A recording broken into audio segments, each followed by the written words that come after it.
I love to fly up in the sky. Through the clouds I reach so high, climbing up to touch the light. Adventure calls me day and night. The wind, it sings a melody, guiding where I long to be. I'll spread my wings and chase the sun. No limits when the dream's begun. The world below fades out of sight as I soar into the light.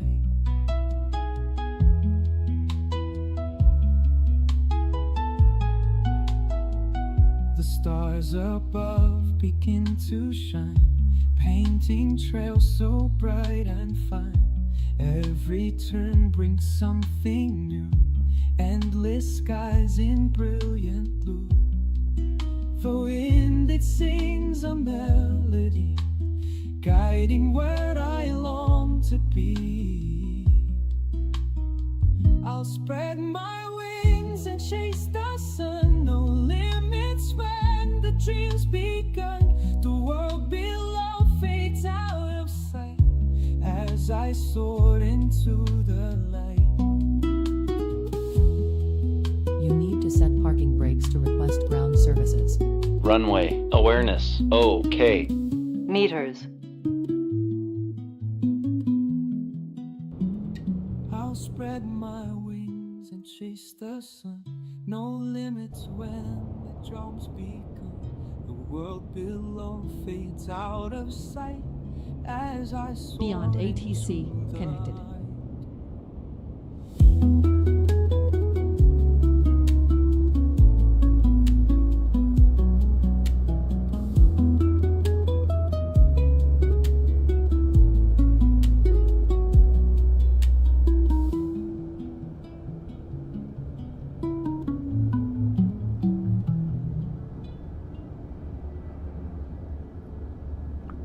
Hello everyone and welcome to the Glide Slope channel, and today I'm going to attempt for the second time to make this flight. Last time we tried to fly this aircraft we had a lot of issues. There were some audio issues, there were some performance issues, and then I encountered several serious issues on the approach. VNAV was too aggressive.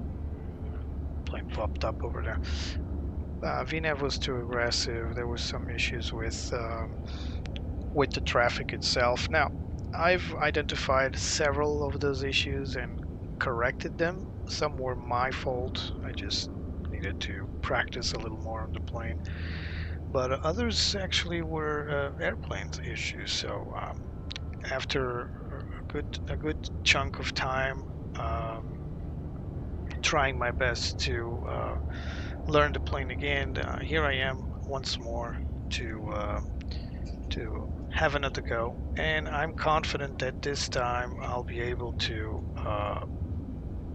do better, at least. I'm not sure about the arrival, so there's an issue with Porto approach with Beyond ATC. There's an issue there that apparently we cannot make actually approaches. The planes get clogged on the taxiway, the AI plane, so I'm going to try my best to get there. If we do get a clog there, I will still go forth and try to land, because the runway is clear. It's just a problem with the scenery somehow, so we'll see. So here we are inside our plane, and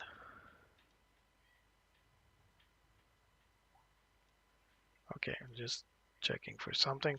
Let's start it up. So first thing first, we turn on our batteries as usual.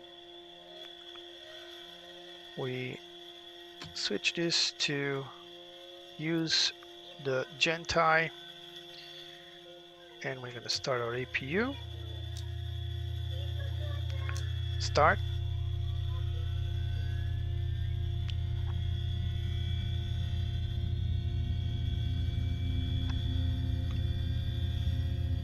you starting.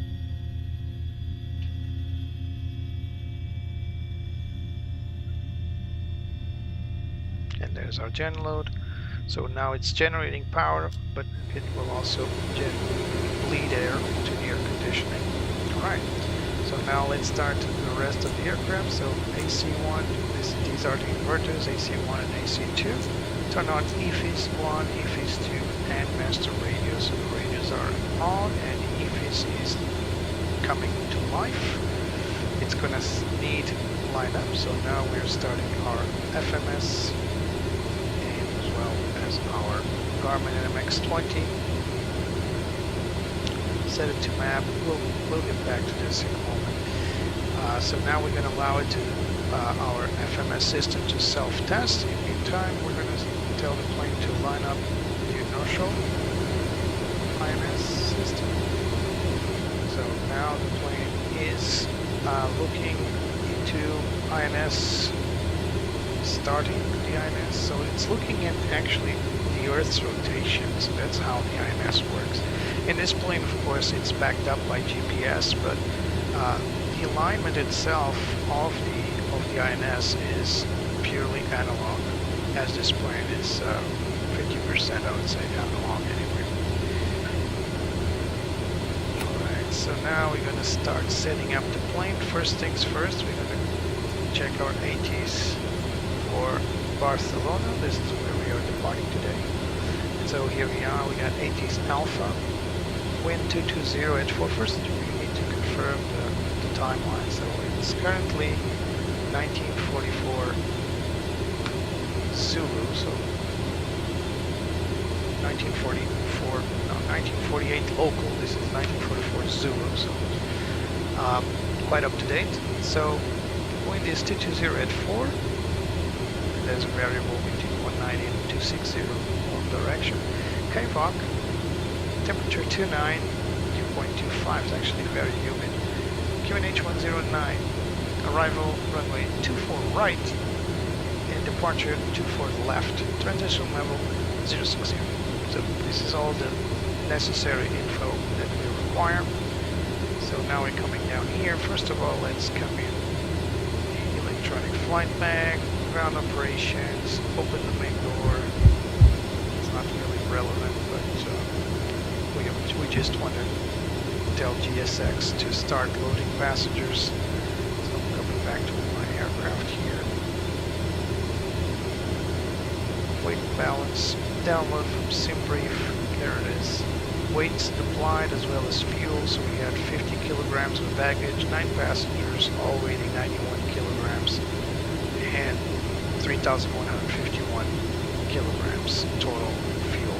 Now, from what I gather, this is not accounting for, so the passenger count is only the passengers as well as the baggage from the passengers, and it's not accounting for pilot weight. This is for what I gathered, like, adding stuff from zero fuel weight. But I guess they will work on it, or maybe they already have, because this plane was updated very recently. So now we're going to sync the weight.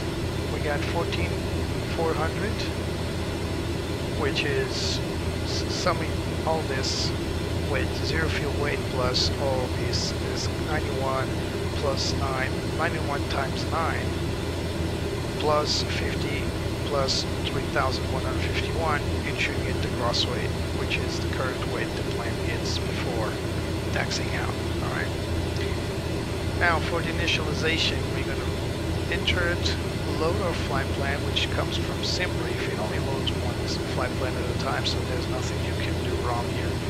We're going to verify it's coming out of Barcelona to Porto, so it's correct. We're going to select it, and here we are. Now we're going to contact clearance at Barcelona and request IFR clearance. Barcelona delivery, Portuguese Air Force Foxtrot 50, Dassault Falcon 15, with information Alpha, Ramp 49, a request IFR clearance to Francisco Salcanero Airport. Portuguese Air Force Foxtrot 50, Barcelona delivery, thanks for information Alpha, cleared to Francisco Salcanero via the Loba 4 Foxtrot departure, runway 24 left, kindly ascend to flight level 160, squawk 6215. Clear to Francisco Socon Airway, the Loba 4 Foxtrot departure. Runway 24 left, climb VSA to flight level 160, squawk 6215, Portuguese Air Force Foxtrot 50. Portuguese Air Force Foxtrot 50, read back correct. Contact ground 122.23 when ready for start or taxi. Will contact ground 122.23 when ready for start or taxi. Portuguese Air Force Foxtrot 50, thanks. Alright. We got everything we need now. We just need to continue starting the plane. It's called GSX until Set parking brakes to request ground services. set You up need parking. to set parking brakes to request I ground know, services. stand by. With Malta 184 Romeo at gate Alpha 113 request pushback. There's a With Malta new 184 version Romeo, for Barcelona GSX ground Pro. pushback approved. I just checked it a moment ago. Pushback Well, and engine this start morning I face think. out with Malta 184 But okay, Romeo. we'll leave it at that for now. It's not important. Boarding requested. Let's do Menzies. So we got the transponder in, we got the departure runway in, we also have the SID. Our INSs are both aligned now. We're just waiting for the passengers to come in. Fueling and load 89 Juliet themselves. Hotel, ramp 244 request pushback. Fueling 89 Juliet Hotel, Barcelona ground pushback and engine start approved. Face north. Pushback approved, face north, fueling 89 Juliet Hotel.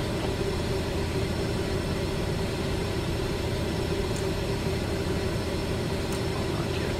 Just set up the nav lights, fasten the seatbelts and no smoking, cabin lights, arm the emergency Passenger lights. bus is on. Here comes the passenger bus. Everything's ready for startup. Just gonna wait for the passengers to load. In the meantime, check on the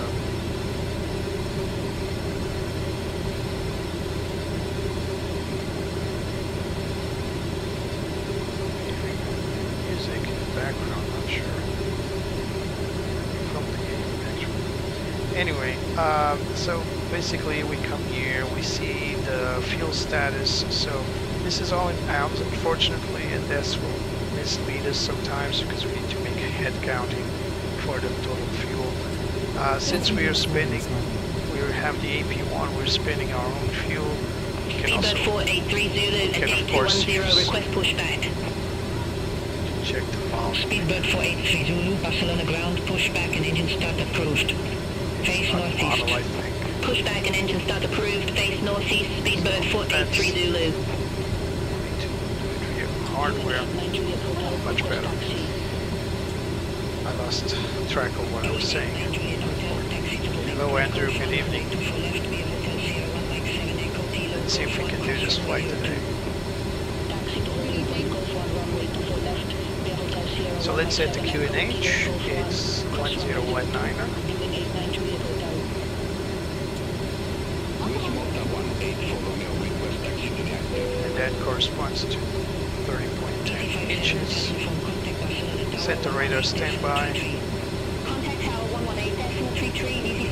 So let's carry on with our flight plan. So everything is now waiting for the plane to take off to actually see this, the plan and working. But we'll get back to flight plan for now. And we're good to go. As for the planning itself, we're going to set this to runway heading initially, then VNAV. We're also going to set our ND to set FMS track and HSI. Let's draw the FMS track as well. Here we are. We also got Speedbird 483 Zulu, taxi for departure. QNH 330.10, it's correct. Flaps coincide with flap lever position. Speed brakes are up. You can turn on Mac trim. Although we can't really use it right now. You can barely see the shade of lights. But basically, when you start loading the engine, you start clearing these as fast as you can. Alright, so given that we need to push back, if you request it to, for some reason, if you request it to GSX, it will not operate the tug for some reason. I'm not sure why, but we don't need it. can do it ourselves, and I'll show you how in a moment. So let's sync the weight, sync the bugs. Here are our bugs. So we got V1 at 100 right here. We got V2 and VR both at 112 right here. Then we got VFR, so slats, flaps retract slats 127. Well, more or less 127 is a bit far away, isn't it? And then we got clean config at 137, so it's missing a bug here, so I think that the idea is that you can put all bugs in. And then we got 170 as VFS, and that's exactly what it's set, so that's what we want. Alright, everything looks fine and dandy, uncaged. I'm just looking around to see if I missed something. This is a very quirky plane, so a lot of stuff in here is going to be mostly hit and miss for new players or new simmers, but remember, there's a manual to read, and that's where I failed the first attempt, and I'm not going to fail again. By the way, we have the ETA clock here, and last time I was setting it here, which isn't wrong. This is also an ETA clock, but if you want this to count down, or count up in this case, you need to press this button right here. It's as simple as that. Again, read the manual when in doubt. Alright, let's take the covers out, clear the chocks, close the main door, because now we're going to push back. And how do you do that? First of all, you need to request push and start. So Portuguese Air Force Foxtrot 50, ramp 49, request pushback. Portuguese Air Force Foxtrot 50, Barcelona ground pushback approved. Face southeast. yeah, Pushback GSX approved, will face just not southeast, touch your Portuguese plane. Air Force Foxtrot And that's 50. fine, because we get something better. Building 8 Juliet Hotel contact. Alright, so now I'm outside, and usually these types of planes are just pointed where you want to point them, but before engine start, before loading, and before anything. But in this case, this is a major airport, and now we're requested push. GSX refused to do the push, so what we do is this. We push it ourselves. So the parking brake's set. We unset the parking brake, go back out, and push. There goes our plane. We can actually go with it.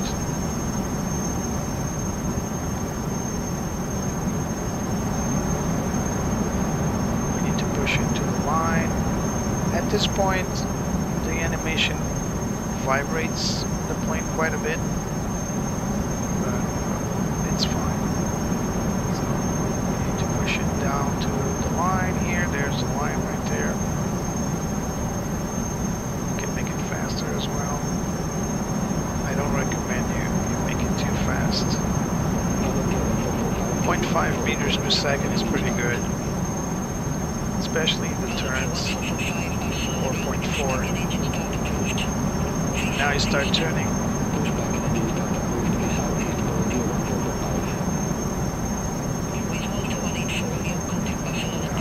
It is turning. If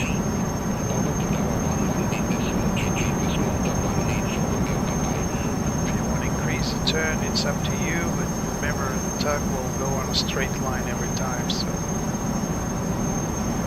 actually do the turn if you don't want the plane to go too far. We actually missed the line, but I'm not a professional tug operator. I think that's good enough. Once you're satisfied, you have two ways to do things. You either hold it here, maybe you want to make the tug turn correctly. There it is. And then you can move it. And it's done.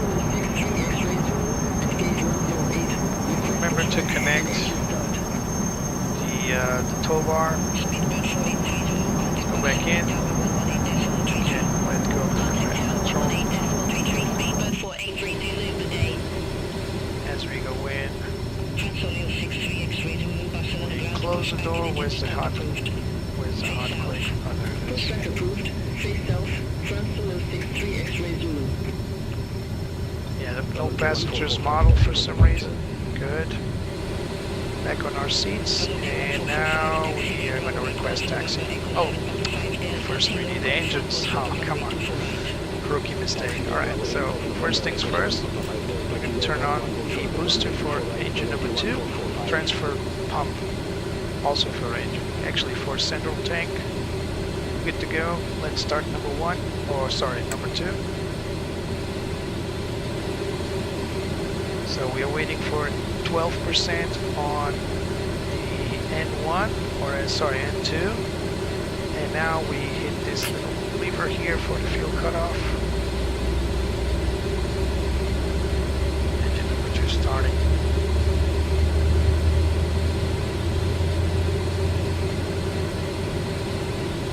We're going to also turn on the standby pump, although the engine's already pumping hydraulics. Should have done that earlier.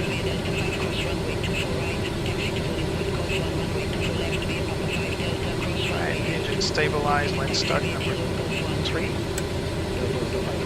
Same drill. Wait for 12% and inject fuel. Looking here at this gauge right away. 10% or 12% on N2. You can inject fuel. Oh, also need the booster. And we need the transfer pumps. We just turn them all on so we don't forget.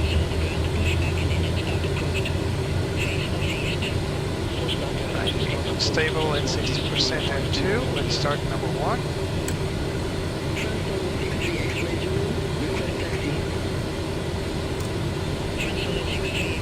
Here it goes. If you go above 12%, there's a slight chance you get a hot start, but I don't think that's modeled at this point. You basically can overheat with too much fuel, injecting the fuel too late. Right, engine stabilized. It's going to stabilize at around 500 degrees on the EG. What's it called? It's usually called TT, ITT or EGT. This is ITT. Alright, all 3 engines started, so let's go back. Oops. Let's go back to our seat here. Now let's come here and stop, turn off bleed air, because we already have the engines bleeding air, and stop the APU. We're going to let it cool down for a moment before we turn it off. We're good to go. So now I'm just going to load the charts here real quick. I already know this route like the back of my hand, but still I don't want to take chances here. So let's pick up the charts here for Barcelona. We are going to take the taxi charts. They're already pinned actually because I already done this flight. So I'm going to pick them up here. So we are here and we are going to taxi via Tango to Delta 5, request a cross, and then come down here. Whoops, not here.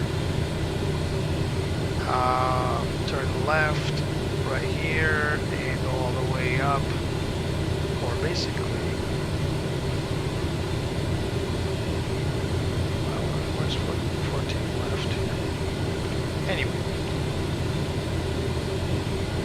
right, Delta 5, cross runway, then on the bottom here, all the way here, this is where you want to go, and then Kilo to Kilo 1 and Golf 1, this is where you want to hold. So I already know this is planned by hand, by head, but still, that's what we're doing. Alright, let's look at our annunciator now. We got bus tie to untie for normal flight. Boosters are on, pumps, co-pumps are on. This, the pilot and co-pilot P2 will turn off later. The plane is now moving, so we should have anti-collision turn on. My bad. Wing light, and let's leave these two off for now. Alright, let's call it in.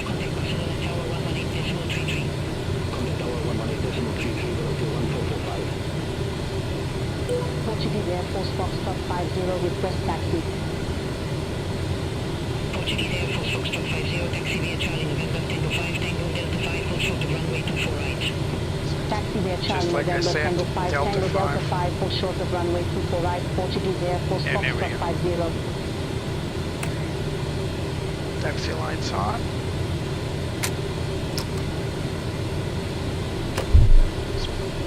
Parking brake off. We're going to bring the yoke here so that we can harm the toga. It's only for takeoff. So toga stands for takeoff, go around. And that's the basic thrust for all airplanes to take off or go around. So it's basically pulling all available thrust from the engines. On takeoff, usually we do derated takeoffs depending on the aircraft, depending on the weather, depending on the weight, runway length. So there's a lot of things to calculate actually. But in this plane, we don't need to derate.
So you ask, why do you need to go on Tango and not Sierra? I told you Tango with Sierra is just as good. Well, we don't want to collide with traffic. The Odyssey already has so many traffic issues. We don't want to add up to the trouble. So this is Tango, and I believe this is the one that right up ahead is Delta 5. Yep, there it is, Delta 5 to the left. This is where we need to go and hold short of runway 24 Romeo. Or if the EC clears as we can do just that.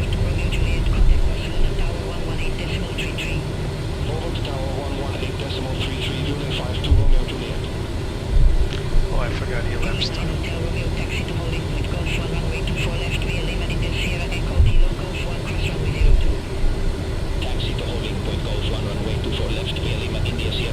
Kilo Golf 1 cross runway 02 Julie 9 Hotel Romeo. This is Delta 5. Liner 15 Foxtrot Kilo at ramp 135 request pushback. Portuguese Air Force Foxtrot 50 via Delta 5 cross runway 24 right, taxi to holding Cleared to cross. left via Delta cross runway 02, continue taxi via Kilo Golf 1. There, Delta 5 cross runway 24 right, taxi to holding point Golf 1. Approaching 06 left. Continue taxi via Kilo Golf 1, Portuguese Air Force Foxtrot 50. Just checking if there's no traffic. Carry on. Pushback approved. Face southwest. Pushback approved. Face southwest. Liner 15 Foxtrot Kilo.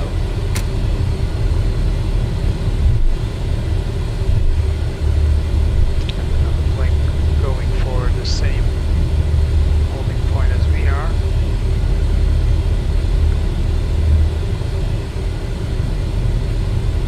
Vacated the runway.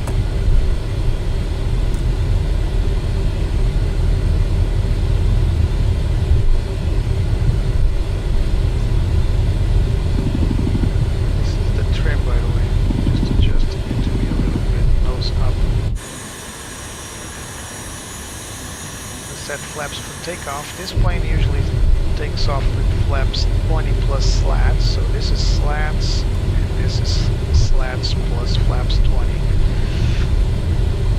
And as you change the flaps, actually, you need to reset the takeoff mode. For some, I don't know if that's realistic, but that's what the plane does. There's another plane crossing ahead.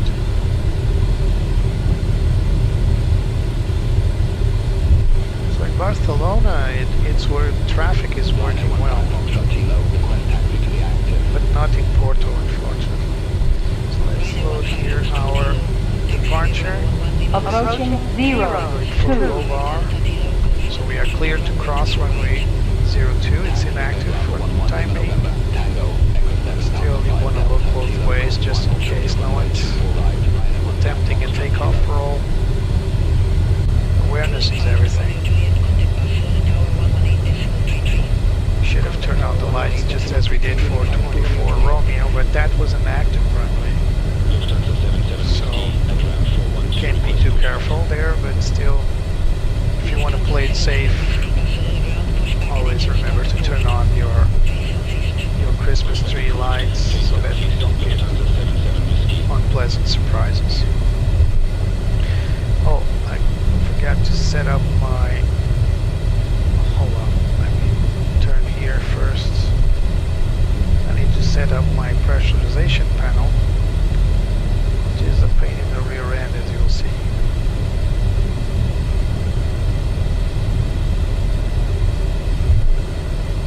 Old school panel, very, very quirky as well. Let's see.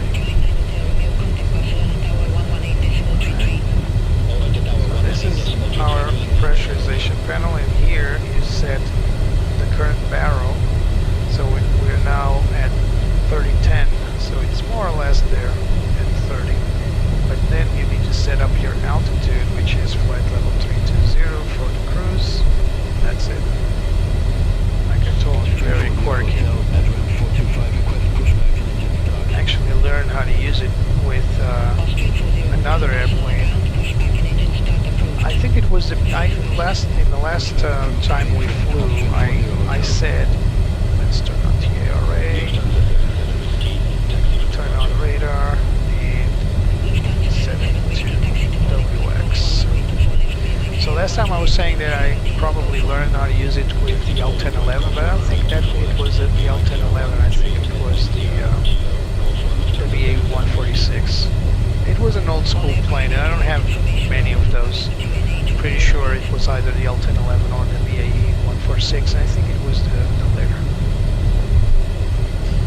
So everything's set up. We got flaps set. We got radar turned on. Transponder is in TARA. We still, oh, forgot to turn off the APU. Let's turn off that now. Just the panel. The APU itself was already turned off.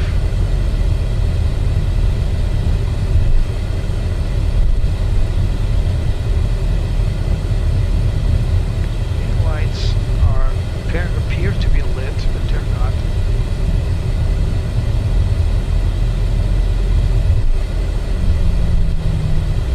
So we're about to be handed over to the tower.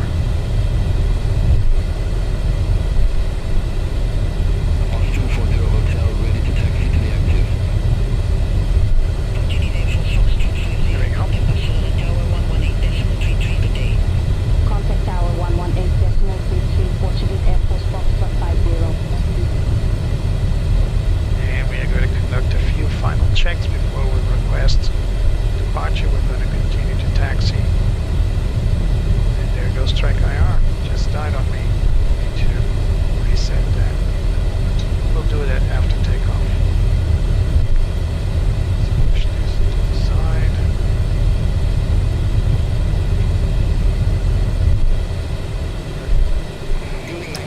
Final checks. Flaps set for takeoff. We got runway 24 Lima ahead, although vRAAS will confirm it. We got all the initiator lights except VTOL heat. We'll turn it on as soon as we enter the runway. We got elapsed time running. This plane automatically registers flight time. We got radar set for weather. Our weights are set. We are also, APU is turned off. Flight bus set normal.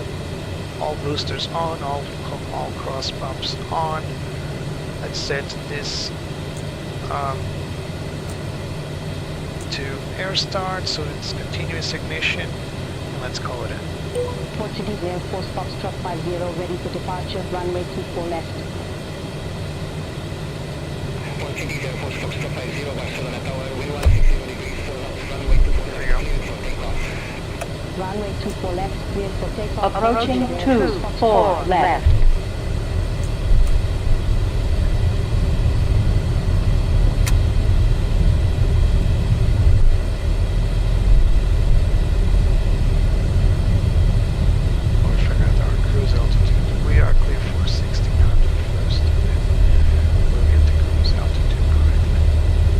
On runway 24 left. There we go.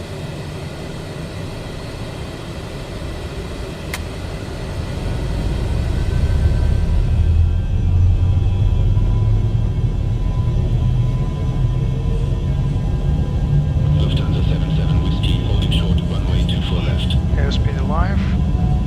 Lufthansa 77 Whiskey, hold short of runway 24 80 knots check. Hold short of runway 24 left. V1. 77 Whiskey. Rotate. Lufthansa 77 Whiskey, runway 24 left, line up and wait.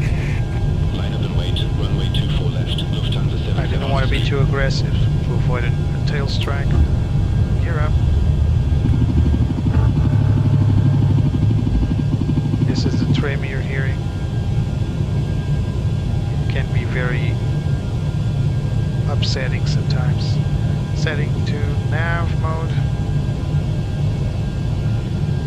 Lufthansa 77 Whiskey, Barcelona Tower, wind 160 degrees, 4 knots, runway 24 left, cleared for takeoff.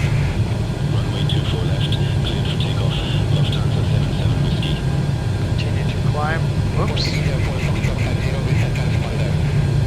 Squawk 6215. Squawk 6215, Portuguese Air Force Foxtrot 50. 6215, autopilot on. 6215, what have I done here? Portuguese Air Force Foxtrot 50, contact Barcelona departure 121.155. Contact Barcelona departure 121.155, Portuguese Air Force Foxtrot 50. Barcelona departure, Portuguese So now Air we're Force gonna set Foxtrot 50, passing to 3,000 climb. feet, climbing to flight level 160. It's going to climb at 250 knots, so it's going to accelerate. Barcelona departure identified. We already hit the clean speed, so slat speed. And now slats up. Transponder 63X Zulu, contact Barcelona Center 119.45. Center 119.45, Transponder 63X Plane will first accelerate to 250 knots. And as he reaches the airspeed, it will then start to climb to keep that speed. 77 Whiskey, good evening. Passing 1,500 feet, climbing to flight There we level go. 100. Lufthansa 77 Whiskey, Barcelona departure identified, climb flight level 180. Climb flight level 180, Lufthansa 77 Whiskey. I've seen a lot of people accusing this plane of being slow on the climb. This is not a modern plane, guys, so don't expect it to like outperform a Citation X or something like that just because it has one more engine. These are not powerful engines, not by any means. It's auto throttle. You know. These are not powerful engines by any means. And you have to remember that most of the times these older planes are not as aerodynamic as the modern ones. And also the fact that it doesn't have like a flat management computer for thrust and all that. They're not very, they cannot really extract the maximum power of these engines. So they fly in a safe margin of power, whereas some planes can actually go beyond that. Have to take off checklist, so we're gonna turn off the taxi lights. We're gonna leave the wing lights on. Can liberate our passengers in the back. Good evening, following the flight plan here as well as here. Austrian 40 Hotel Barcelona departure. Good evening. Identified climb flight level 190. Climb flight level 190, Austrian 40 Hotel. Altimeter setting. Well, we passed the transition altitude, so we're going to set the altimeter to standard. 10. Altimeter I know, setting. baby, I know. Stand by. This one is going to be set to 29902. There we go. 29902. And for some reason, the option on the co-pilot is not syncing with the pilot, so not sure why, but it is what it is. So we have to go over Betsy's shoulders. Alright, we're good to go. Here we're 4 minutes into flight, and our elapsed time is now 12 minutes since we didn't leave the gate. We pressed the button halfway during taxi, but still that's the out of the gate time, and this is the flight time. So we are now Barcelona departure. going over land. Here we are. 1,500 feet, climbing to flight level 160. Climbing to 160. Portuguese Air Force Foxtrot 50. Contact Barcelona Center 119.45. Let's go to Barcelona Center Center. 119.45, Portuguese Air Force Foxtrot 50. Barcelona Center, Portuguese Air Force Foxtrot 50. Good evening, passing flight level 137, climbing to flight level 160. Portuguese Air Force Foxtrot 50, Barcelona Center, good evening. Identify climb flight level 320. Climb flight level 320, Portuguese Air Force Foxtrot 50. One cool thing about the autopilot, although it's very archaic in modern days, in modern standards, it's actually pretty functional. It gives you a few tools to make this flight run according to what you need. So one of the things you can do is, now you see here it says climb below transition, or below 10,000 feet more likely. This climb will be set to 250 knots, as it should. After 10,000 feet, it will switch to 260 knots. But you can actually accelerate further than that if you press it twice. So it already pressed it once, let's press it again. Now it's on climb 300H. So this 300H means high speed, and it's going to accelerate to 300 knots, and that will enable you to climb a little faster. Well, not climb faster, it just climbs at a higher speed, not actually at a higher rate. But if you're going fast and the plane needs to, you need to be on somewhere else at time, this enables you to fly a little faster towards the cruise. And there we go. Now it reaches 300 knots. It's going to raise the nose. And actual range, or the actual rate, around 4,000. It's going to increase as you climb, but it's fairly good for this type of aircraft at this age. Just setting to your range here. Just going to check on the transponder to see if we got everything correct. Yep, we do. You cannot select upward, below, or above, but still.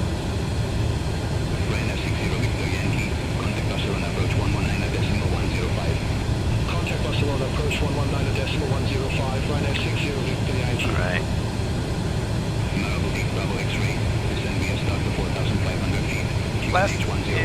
In the first attempt of flight, I mentioned that this gauge here was very similar to the Mirage planes in DCS World, Mirage F1 and Mirage 2000. But this gear lever is also very similar to the Mirage F1 at least. Very, very similar, with the same gear lock. So this is a gear lock so that you don't mistake it for anything else and pull it down. Not a lot of planes have it these days, but they do have something called the latch. So they latch on, and yes. So they latch on, and they don't allow you to pull or push unless you, well, you don't allow you to move it. That's better said. They don't allow you to move the lever unless you pull it out. So it's a fail-safe mechanism. But back in the day, they had a little latch here. So we are now going to low bar, so this is the leg we're at, right here. By the way, the FMS, if you want to call it, or CDU, is actually pretty cool. It has a little feature here. Not only do you have your flight plan as you usually do, but there's also a menu here. So this is very handy. I wish all FMSs had this handy. Some have DIR2 or DIR, but not all FMS, not all systems have the direct to. One of the planes that I wished had that was the Cessna Citation Sovereign, because it does have a button above the PFD, so it's located here with the direct to, but it's not functional. So I really wish they implemented that. But this plane does have a direct to, so you can pick any waypoint to fly direct to, basically. Now, as for the features, so you got nav, VNav, and AFIS. So this is the one I wanted to show you. If you select the one, WX graphics, you can actually have a replication of what you see up here, but right there. Is it helpful? Well, I would say that for the planes that don't have the MX-20, this is of course the only way to visualize the route.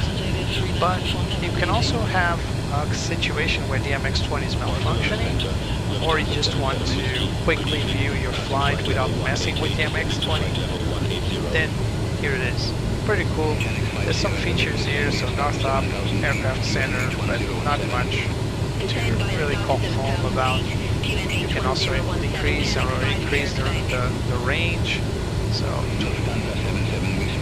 quite far, but I don't think there's any way to declutter this, so it's very cluttered. You can declutter on the upper panel. And if you just watch what you want to do, you want to look at what you wanted to look at, and just come up to nav mode, or I prefer to leave it on FPL mode. That's it. There's also a position fix, so this is like fix information, very important, right here on the whole page. And with tune, I would assume this panel can also operate as a radio panel, but it's not modeled here, unfortunately. Let's go back to FPL. So let's see some little quirks about this plane. So first of all, I already explained the autopilot is very intricate. There's a lot of modes here. So you have half-bank turns that will limit your banking capabilities, but for passenger security or safety or comfort, whatever. You have heading mode, as could be more clear about it. Climb mode, descent mode, very important modes if you want to remain within an aircraft flight envelope. Nav mode, of course, is equivalent to LNAV on other planes. Approach mode, altitude mode, vertical navigation mode, and vertical speed mode and speed mode. Now, I found a little issue. Well, it's not an issue, it's just a limitation with this autopilot. Imagine if you're descending with this plane, and that ATC tells you to reduce speed. If you are descending, the plane is managing your descent rate with your speed. So even if you cut off your engines, if you lower your nose on a descent, it's very hard to decel any plane, not just this one. What I found is you can't really mess with the airspeed, because if you're on a descent and you tell the plane in speed mode to reduce speed, it will nose up. It will actually climb. I was testing this the other day, and I wanted to send out of flight level 320, actually the same flight level we're going to reach in a moment. And when I was descending to flight level 160, ATC told me to reduce speed to 250 knots. And when I pressed speed, the plane gained altitude like crazy. It was something like flight level 360 or something. So it climbed around 4,000 feet more just to decel the plane.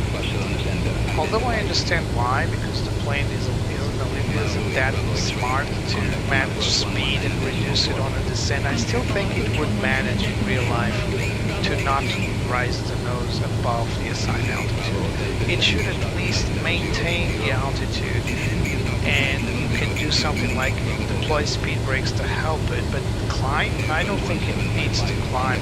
Plus, it's very aggressive, very fast on pitching the aircraft, but this is just my opinion. I've not seen that on other planes, so that's the reason why I'm naming it. And look at this, we are again using Strata W, so this is the 1000 to go warning. Don't get scared, there's nothing wrong with the plane. There are two things that are a bit disturbing in this plane. That's one of them. The altitude warning sounds like an emergency buzzer, but also the trimmer. The trimmer is like that sound is a little disturbing on any plane. Good thing we didn't stick with that on the planes. We're just crossing another plane's path. By the way, this plane is absolutely 100% compatible with a lot of add-ons. So we've seen how compatible it is with Beyond ATC. It's working flawlessly so far. It's also compatible with Simbrief. You can actually load the flight plan pretty flawlessly. It's of course not, although you see it here, it's not compatible with Navigraph because this plane does not have any kind of digital mapping.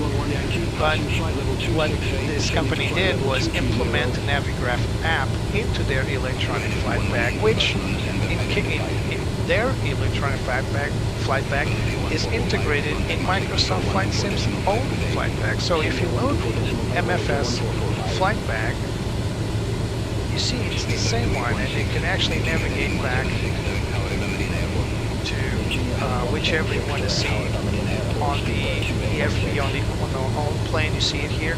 So they integrated their EFB into MFS EFB, which in turn, if you come here to the main page, you see here Navigraph. It allows you to load the Navigraph app charts. So it's not an integrated system. It's very smart. It saves them time and money on getting this thing working, and it's good enough. So if you close it here, it will merge there. There it goes. Pretty smart. I've got nothing against that except for the fact that I cannot engage telemetry because I need a third-party plugin which I've not installed, called Simlink, Navigraph Simlink, in order to contact the simulator and send the info into this app, which I think it's a little off. I don't think that's reasonable. I think Navigraph could have come up with a way to send telemetry into their own app without requiring a third-party plugin. It's not a third-party, it's a first-party plugin. What I mean is yet another program. But it is what it is. So if you turn on telemetry, there's no info because it needs that little plugin. It's actually from Navigraph, not from these guys. So you can't have flight following. The only way you can have flight following is that if you come here to the flight planner, you see your plane. Now if you come to Simbrief, you come here to View, Import Route, wait a few seconds. Now if you come to Flight Planner, it should import around. Alright, now it's importing. For some reason it did. Just wait a few seconds, done, and now you have your flight plan. And you can watch the flight plan as it unfolds. Now it's setting to heading up, but you can change that, of course. I don't remember how to do that. Map settings. Change the maps here, satellite, orientation, so it's set to north up, and now it's more realistic. Alright, now you have flight following with your flight plan. Cool. Just gonna set up my track IR back on because I will need it for the landing.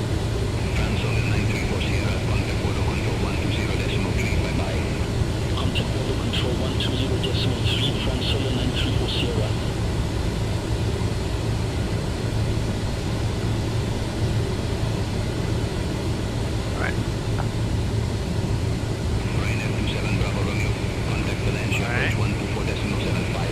X-ray coyote is back on. A little quirky. Alright. Oops, where am I gone now?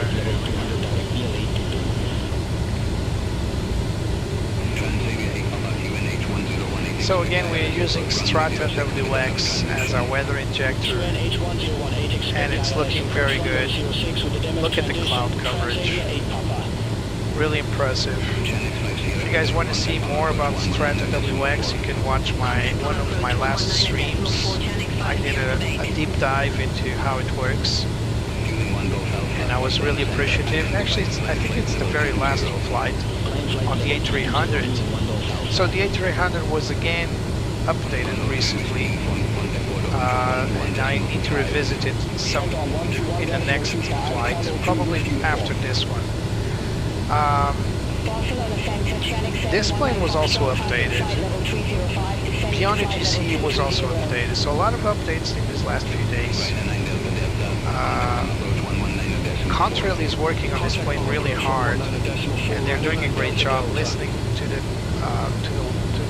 public feedback and getting their groove together and deploying some fixes. One of the fixes they deployed was for the air brake. So there's a very specific condition when using the air brake that could cause the plane to lose entirely flight control. You put the park flight very abruptly, very aggressively. Apparently they resolved that, which is good. Some other things, and one of the major things in my humble opinion is performance. I had a lot of stutters when I first attempted to fly this plane. And when I say a lot of stutters, I really mean it. There were so many stutters, it was hard to say that the plane was working correctly. A lot of stutters. And today is, look at that, it's very smooth. Good job, Contrail, it looks very smooth. But I still see some aggression with the VNAV. I think VNAV is a little too aggressive still. But it takes time, guys. Even though we want a perfect plane on release, that's just not realistic in modern day add-on building.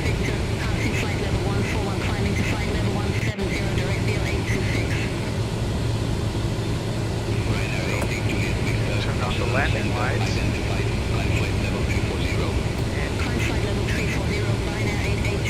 turn off ignition on all three engines. We forgot that after departure. It was part of the after takeoff checklist. So the after takeoff checklist, we should have turned off the landing light, confirmed flaps up and landing gear up, confirm air brakes up as well.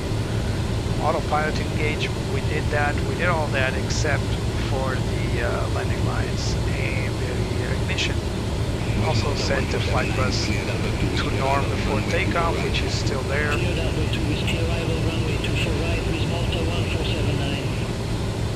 So, out of curiosity, I asked in the Contrail Discord what this was, and it looks like a button, doesn't it? It's crazy. This is the cockpit voice recorder microphone. There's another one down here. This one, this is a microphone. Doesn't look like it, but it is. This is the cockpit voice recorder. There's one mic here, and there's another mic there. So I believe this is, the idea is this one will pick up mostly the captain, and this one will pick up everything along with the captain. So captain's voice in action, so that's very interesting. Some aircrafts have their CVR recorder on the overhead with the microphone situated there. Other aircraft have the same system, but the microphones are situated along the front panel. Whatever they are, CVRs are our first and last line of defense to prevent further accidents. So when an accident happens, recovering the voice, the cockpit voice recorder and the cockpit data recorder, or the aircraft data recorder, is what saves lives to prevent future accidents. because the voice comes in the cockpit, or the noises actually. You can actually hear the noises and understand what the pilots were trying to do. Even if they don't speak, it's very important to, you know, understand exactly what happens. So this armrest has a specific noise, and that can be indicative, for example, that the pilot tried to reach something on the center pedestal. That's recorded right here and right up there.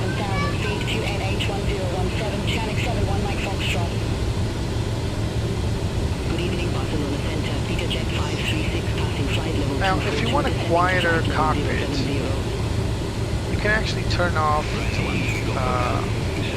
the crew air. And I'm going to do that in just a moment so you guys can hear the difference.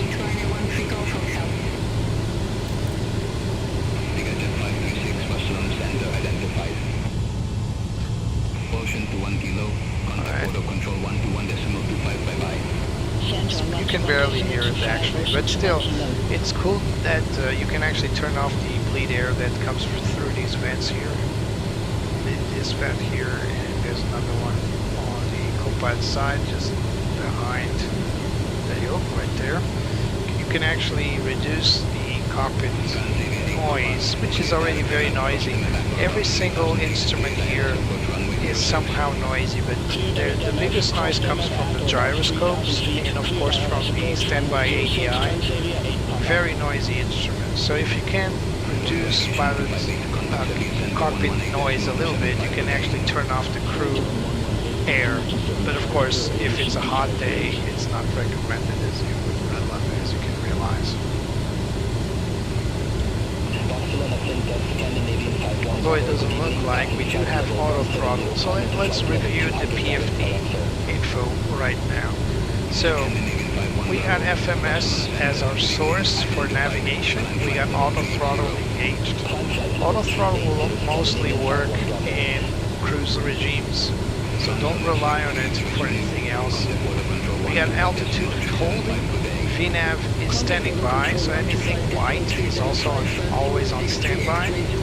We got autopilot and yaw damper set to pilot side as source. This is of course the speed tape. You've noticed there are two speed tapes. This is the one from 100, I think it's 200 knots. It will signal this other speed tape. Then there's another one below 200 knots. And of course it's telling us our current airspeed, the green point, and the assigned airspeed with the blue triangle. This is our current cruise speed. We are at Mach point 80. Portuguese Air Force Foxtrot 50. So we're switching to Madrid Center. Center, Portuguese Air Force Foxtrot 50. Good evening, flight level 320. So we're at Mach point 806, and this is our deviation cross. So we're right on the money on our cruise, on our course, sorry. If we deviate to either side, this cross will move either way, and it's the same for vertical navigation. As for our, oh my god, what's the ND navigation display? This is our next waypoint and distance. So we are at 14 nautical miles from Vassar. This is our track. We're tracking 285 as our current track.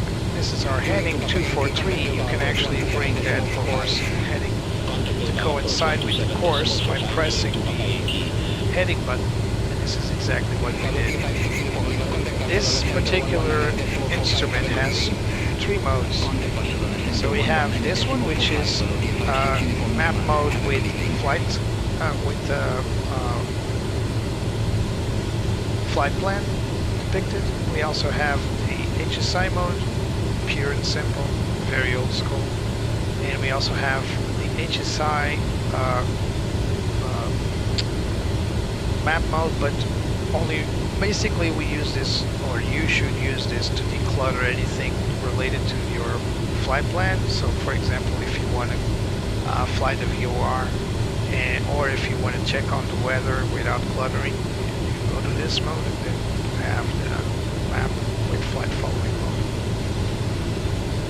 This is the weather range. Currently is at 25 nautical miles, but you can increase that range right here, so it is at 50 nautical miles. So it will go halfway here, or if you want to go to 100 nautical miles, and if there's any weather, it will pick up and bring it here. Pretty straightforward, pretty simple. This is elapsed time. You press here and start your elapsed counter. This is the flight time. You also have a elapsed time. It's currently not registering. If you go all the way up, you got Zulu time. Right. RMI, pretty straightforward. You set it to VOR. This plane does not auto-tune, so you do need to tune manually. 2 altimeters. This is the standby pilot altimeter. This is the pilot altimeter. We also have a co-pilot altimeter. Standby ADI. We got our flight control indicator. Engine indicators. We got fire handles. This usually is on the overhead panel on most planes, but not on business jets actually, but in most planes it's not situated here anymore. This is very old school. I remember the 707 or the 727, they also had these levers right here in the front. So if there, in case of a fire, you got the, let's take a look here, you can switch off, you can pull the fire handles to switch off the engines, and then you got extinguishers right here, and you can see that they're wired, so if you ever use them, you'll break the wire, you're going to be in trouble if it's not wired to use. Most of these panels have a testing behavior, so this is one of them, pilot GPS test. There it is. Pretty clear what it does.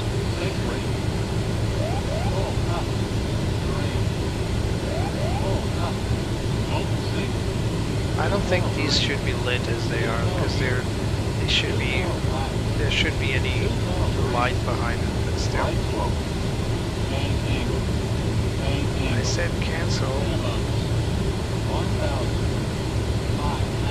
It's not canceling.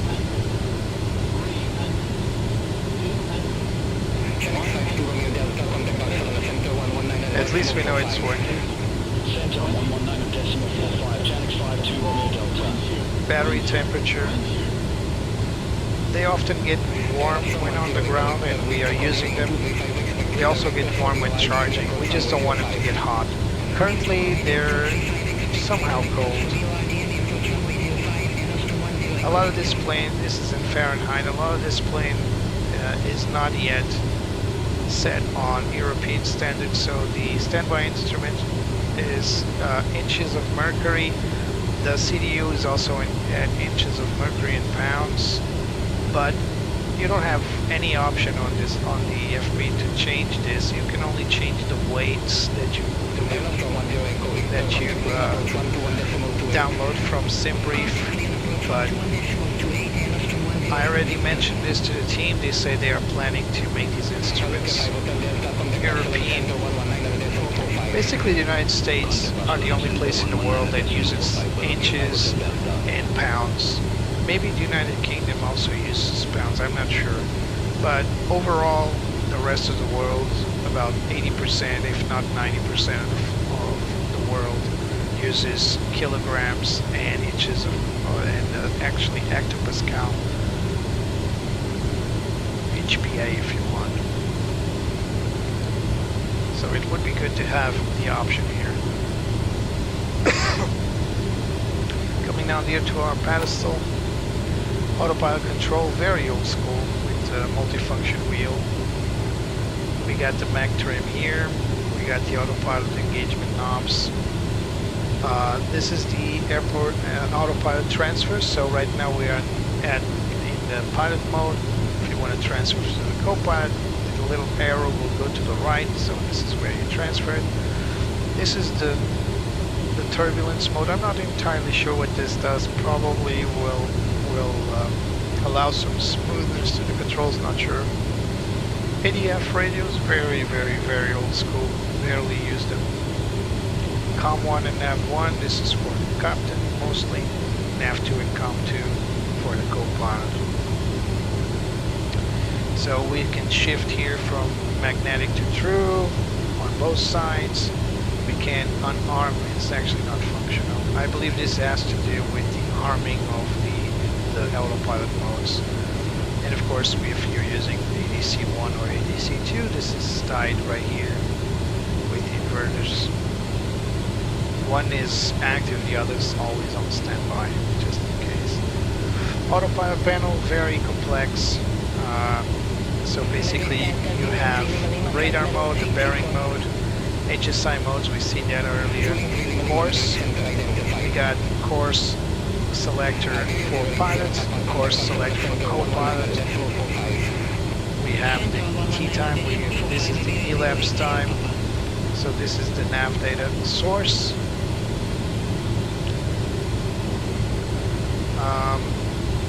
We've already seen the autopilot modes and of course the CDU. Now this plane, I don't know if it's by design or it's still to be implemented. If you load the co-pilot CDU, you have no option to clone the information from the left CDU.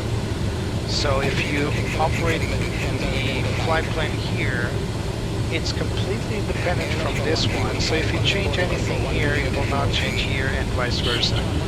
It's a little confusing, and that's mostly why most people don't use this one.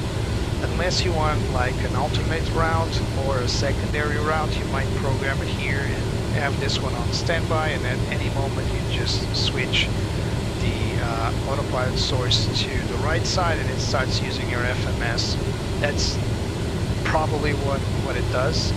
I say probably because if you can imagine, I'm always flying solo, so there's no way for me to be sure about that. We can remove this. And cover for Betsy here. Here. Alright. Just don't want you to hurt your little eyes. There you go. So we are now north of Madrid. This is Madrid right here. And let's go outside for a little bit.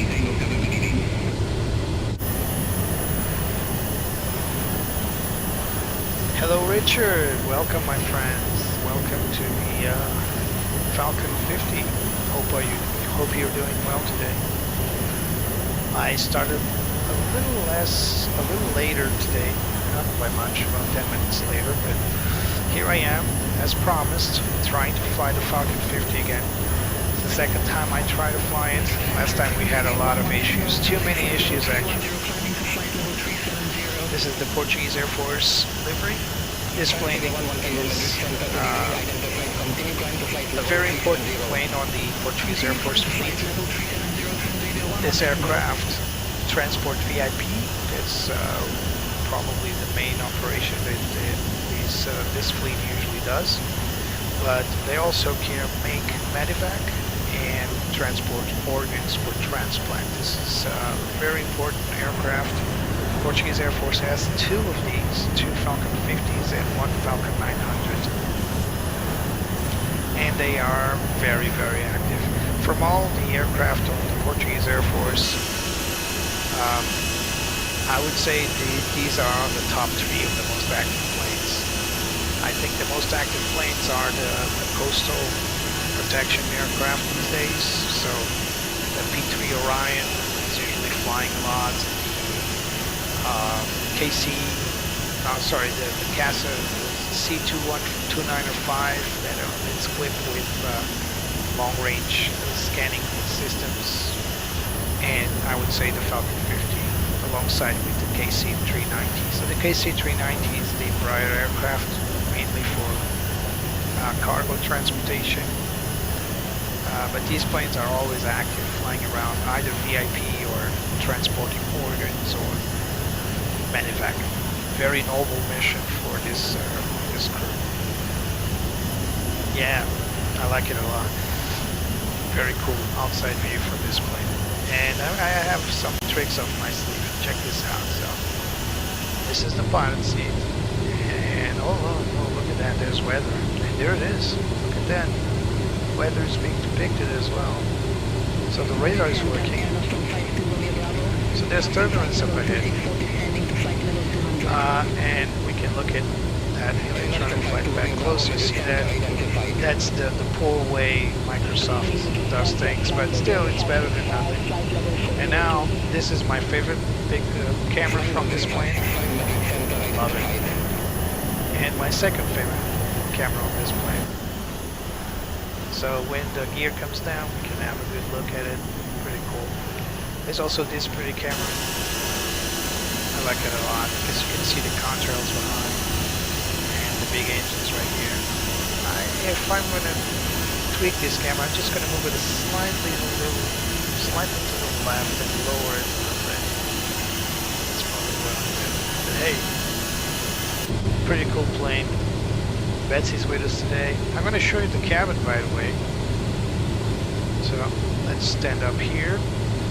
So for some reason, the seated passengers, they show up eventually, but they'll disappear after we take off. Not sure if that's a GSX thing or something.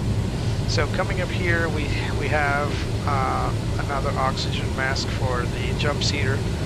The jump seat is not, at least I never found it, but there should be a jump seat here somewhere, maybe beneath this panel here. It's just not evident. And take a good look here. You see this? This is a cup holder. There's one here. There's another one there, and there are two more here. How many cup holders does these pilots need, right?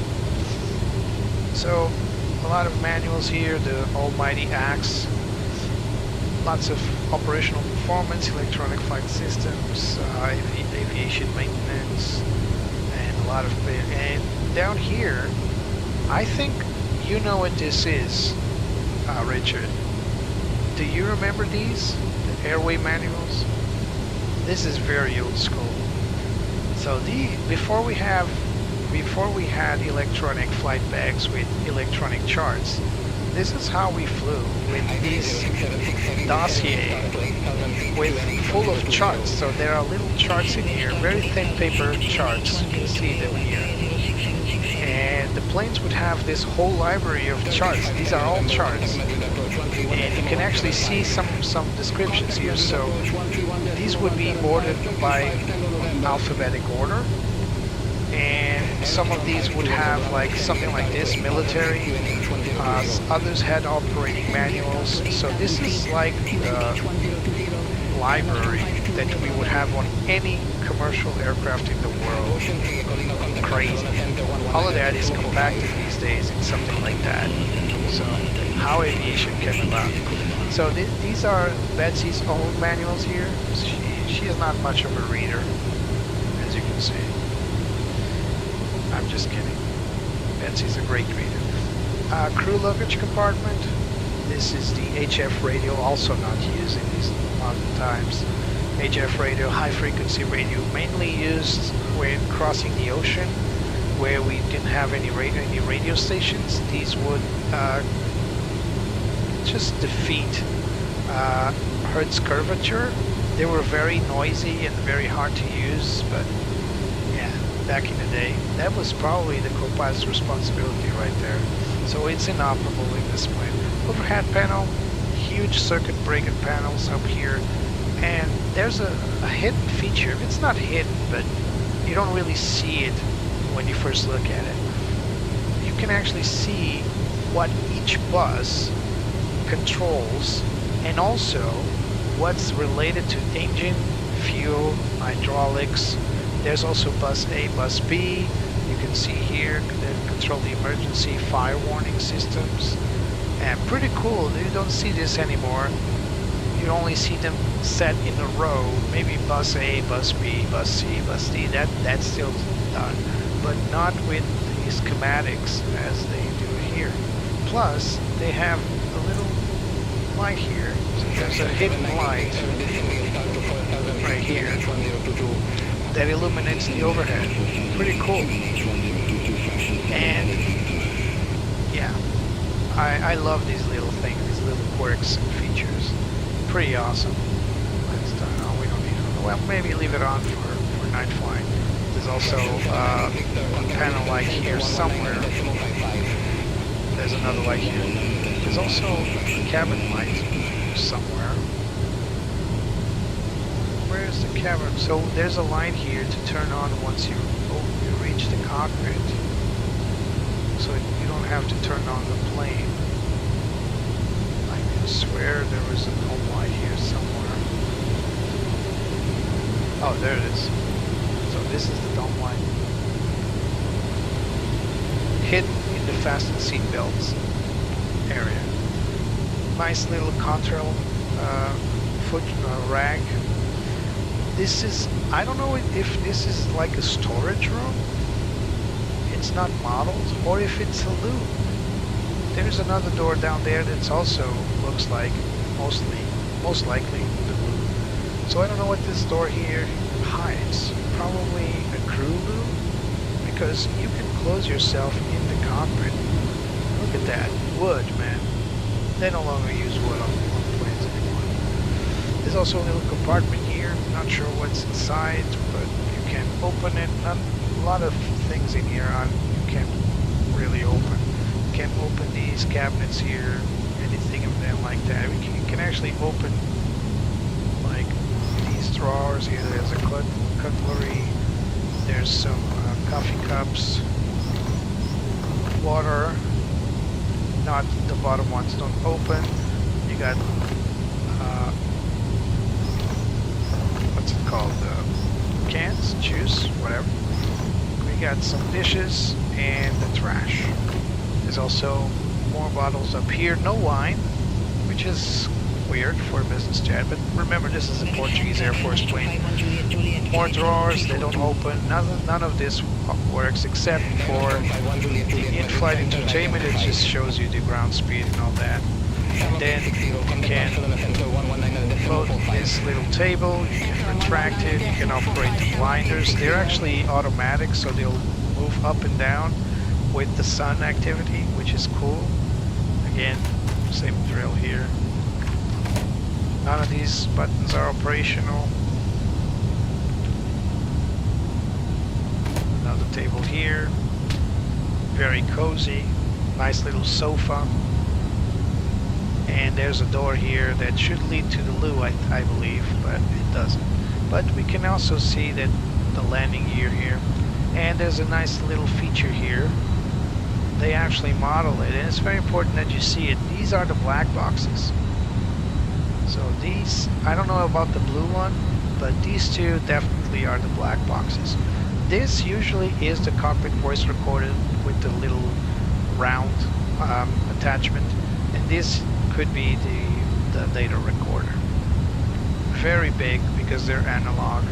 They still use tapes back in the day to store the data. The cabin itself is spacious.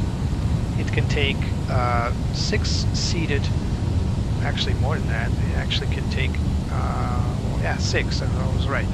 I don't think anybody could sit here for takeoff, but it's possible.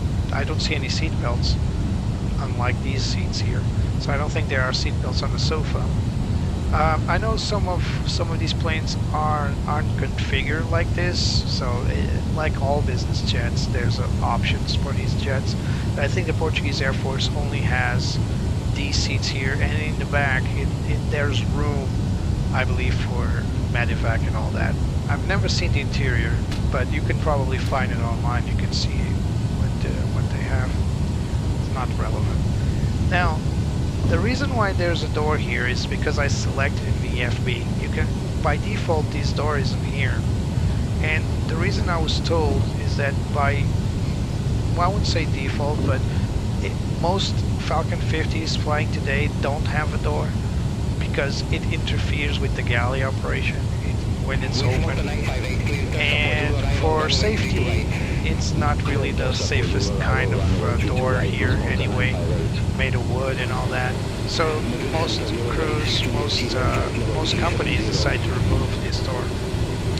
So here we are. We are getting close to Portugal now. The last waypoint in Spain should be Zamora. There it is. And then this one, Adoro. Yeah, it's still in Spain, but then we're gonna go after Adoro. We'll go into Portuguese airspace. We're expecting runway 17 today, but I don't know. I need to. So Beyond ATC has a little issue. It doesn't tell you which runway you're gonna get until after you start descending. And this is something they changed recently, and I don't like it because it doesn't give you much time to prepare. So we are 49 minutes in flight, and we're 57 minutes out of the gate. So almost 1 hour out of the gate, minus 10 minutes in flight.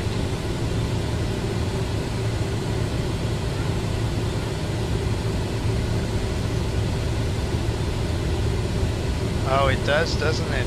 Doesn't it, AMC? The memories of the Jepson's, let me pause here, track there. The memories of Jepson manuals, yeah. I had a few. I didn't have it all. I didn't have all the charts, but I did have a lot of charts. I had the visual charts, the full binder for the visual charts.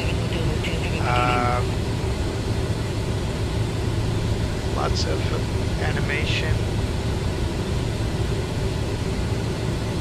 The frame rates. It was worse on release. My first attempt, the flight that I made, and I had to delete because everything went wrong. I had a lot of stutters with this plane, to be honest, but they came a long way, Richard. Contrail, they listen and they fix stuff as fast as they can. And to think it's just one guy called Lars. Lars is a machine. He can, I mean, he built this plane on its own, apparently, with some help, of course. A lot of people helped him, but is a one-man show most of the times, especially for release. I read a few items on what he was working, and it was just him, and most of the times, apparently. I'm not privy with the team, but yeah.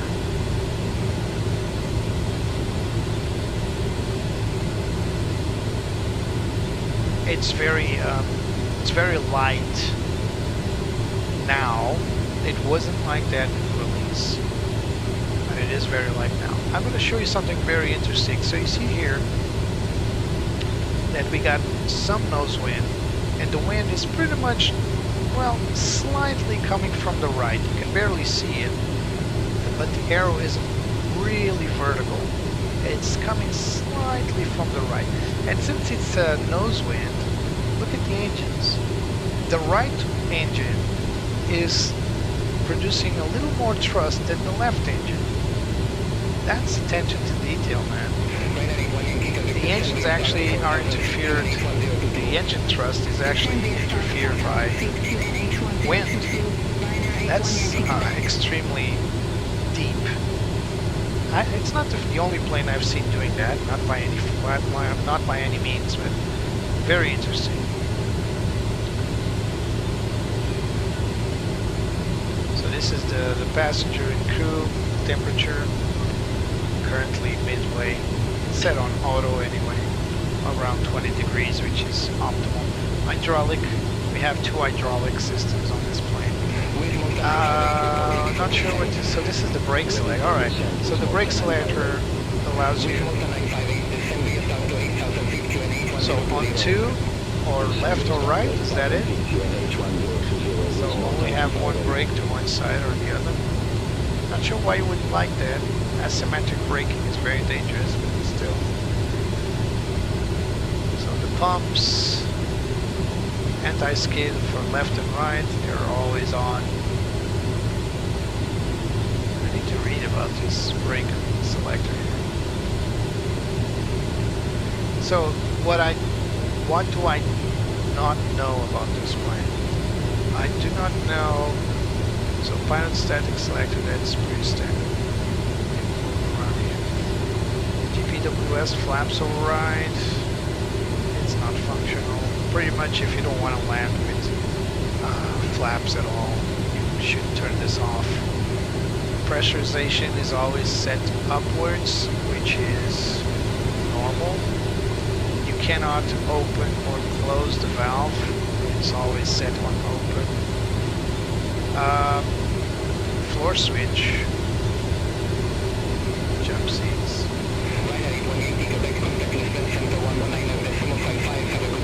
Not sure what this does. Alright. INS, audio panel. Unfortunately, I don't think it works that well because I was trying to lower the sounds and on the ATC, and it wasn't working that well. But I will try again once they got me to talk. And again, the HF panel on the left side. Also, audio panel, navigation, INS panel, cockpit voice recorder, and an oxygen mask. Now, they're not modeled, but it's part of the checklist to test them. I just wish we could just hit that switch. Let me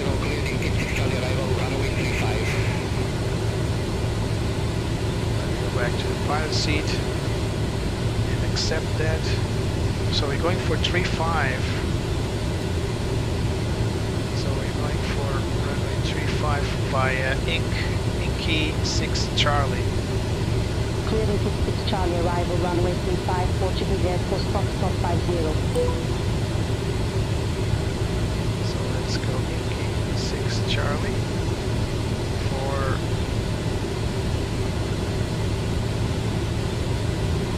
runway 35. Now we will probably get the RNAV. So runway 35 does not have ILS. You can operate VOR, RNAV, or now RNAV Yankee. This is the RNAV Zulu. The Yankee one is only for aircraft that are capable of performing curves on their flight plan. This one does not. You'll see that it's all straight lines between waypoints. So we're always going to go for the RNAV Zulu on these types of planes. Alright, so we're going to pick here RNAV Zulu for runway 17, sorry, runway 35. Change to, okay. And we are choosing Inky 6 Charlie. There it is. And for runway 35. We're going to choose RNAV standard actually. It's not even Zulu, but it is a Zulu, it's just not named as such. And here we go. So this is our approach.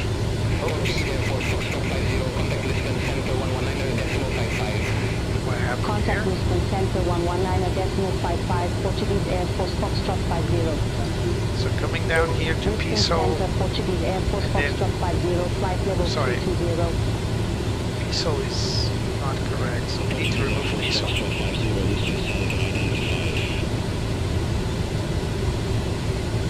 It's not really important because you can actually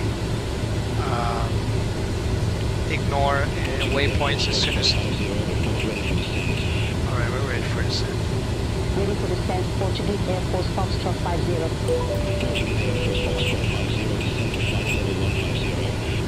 Descend to flight level 150, Portuguese Air Force Foxtrot 50.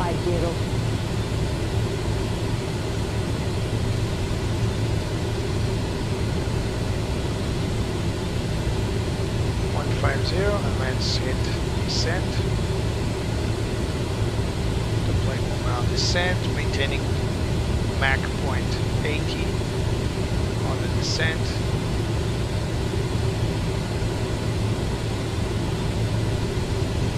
It's now just decelerating a little bit.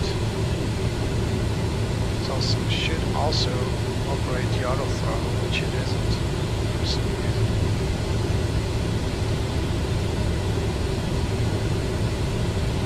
So why don't you want to descend, baby?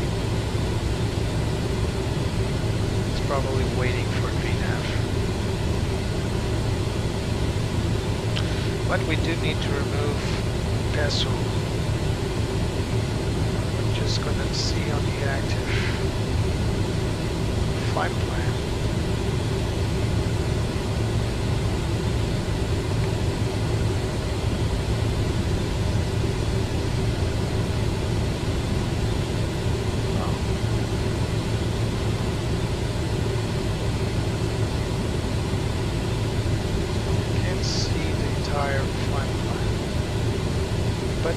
Going to Akulu, which is,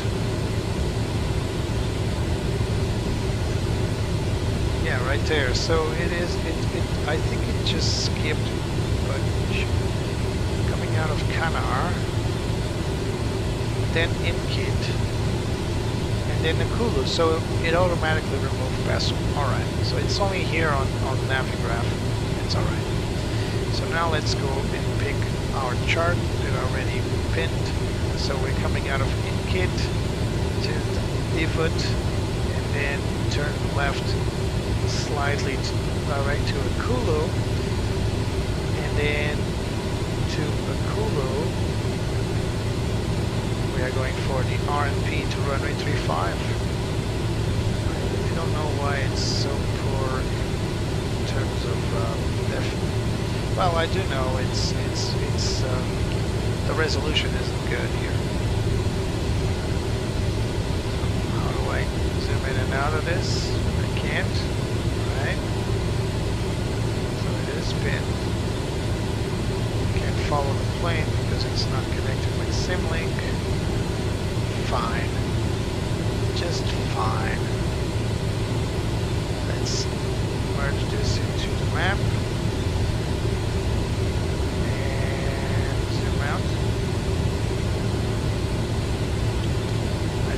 Zoom out, thank you. Alright, now we got, oh my god, what am I doing? And now we got chart embedded, always a good feature. Alright, so out of Inkit to Divot, and then all the way to Akulu, and on the RNAV approach. Pretty standard. So now it's descending very slowly because it's trying to descend on the optimal descent rate.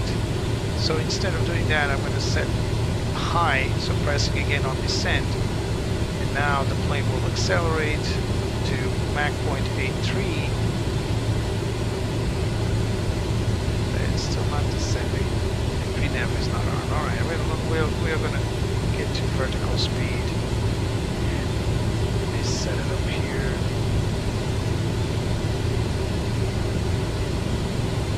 Let's descend at 1,000 feet per minute for now.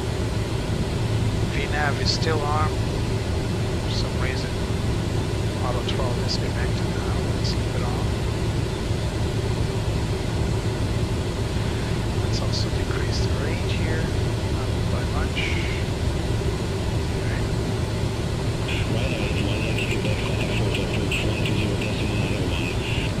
Our approach is correct.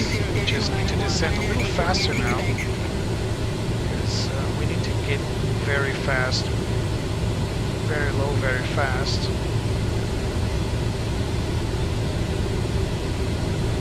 let's do 2,000 feet descending. We're still quite far away, but still, I don't want to take chances.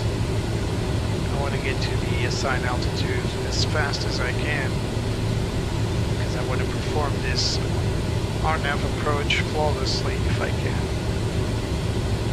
Now guys, I'm going to give you a little warning. I'm going to give you a little warning. It's possible that I'm told to go around in Porto. If that happens, it's a mistake. It's a bug. So airport that I'm using right now, ATC apparently has an issue with it, and sometimes the planes get stuck, and when that happens, ATC doesn't know how to handle it, and it will just tell me to go around indefinitely. If I obey to it, we'll just go around over and over and over again. So be mindful, I may not be authorized to land. I may be told to go around, but I will disobey to that because I know the runway does not have traffic.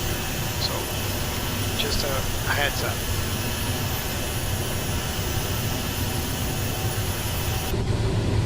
I'm not trying to be maverick or anything.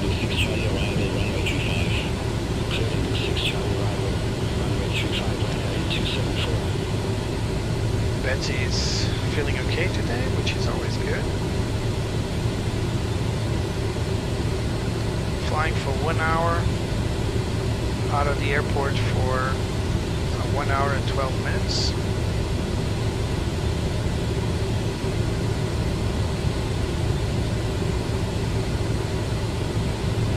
Out of the gate, I mean. We're still not descending fast enough, so I'm going to increase it, but we may run the risk of overspeeding the plane as we are right now.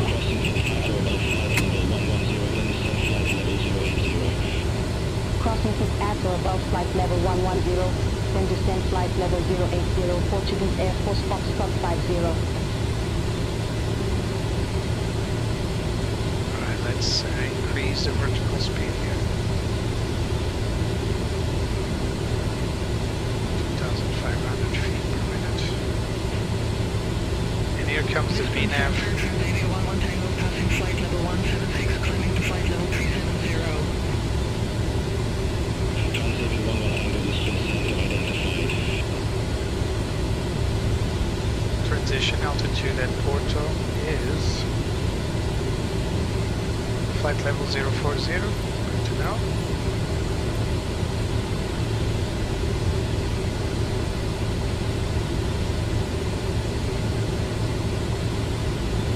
So Porto is somewhere over there. You can actually see we now need to increase the range here. Decreased to 20 nautical miles.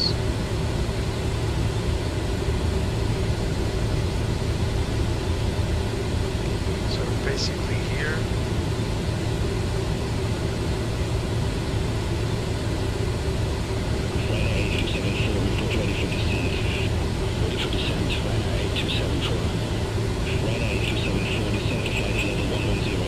That's easy to see the flight file. There you go, Betsy. Take me later. Alright, we don't need to be this far away. 25 nautical miles is fine. It's actually 50. Portuguese Air Force Foxtrot 50, contact Porto approach 120.901. Contact Porto approach 120.901, I think we're Portuguese still Air too Force freaking Foxtrot high. 50. Porto, Portuguese Air Force Foxtrot 50, good evening, passing flight level 215, descending to flight level 080 with information Delta. Portuguese Air Force Foxtrot 50, Porto approach QNH 1023, expect the Navigraph approach runway 35. QNH 1023, expect the Navigraph approach runway 35, Portuguese Air Force This is a Foxtrot failure 50. by Avionics. You see, we cannot fly the Yankee approach. It's very similar, but we can't. Our Nav Yankee requires that our FMS is capable of performing curves, which it can't. But still, we're going to make this. Well, let's not touch that. I think if I touch the approach now, it will redraw the approach. I don't want to risk it. Don't worry, it's very similar in terms of Flight procedures. level 080, then descend flight level 070, Portuguese Air Force Foxtrot 50. Alright, I'm going to go and make a little detour because I'm still too high. So let's Portuguese Air Force Foxtrot 50, cross PR 646 at or above flight level 070, then descend flight level 060. Cross PR 646 at or above flight level 070, then descend flight level 060, Portuguese Air Force Foxtrot 50. So what I'm doing is I'm making a little detour allow me some time to descend so I can reach RNAV. I'm going to show you. Portuguese Air Force Foxtrot 50, And descend 4,000 feet to NH1023. Descend to 4,000 feet to NH1023, Portuguese Air Force Foxtrot 50.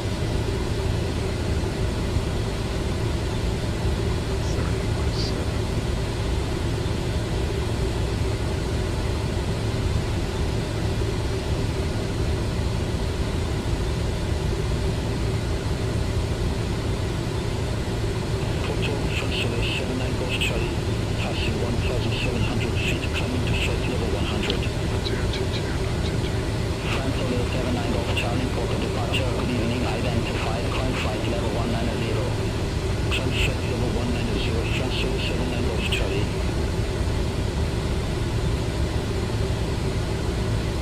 So this little detour then will turn in for the correct INS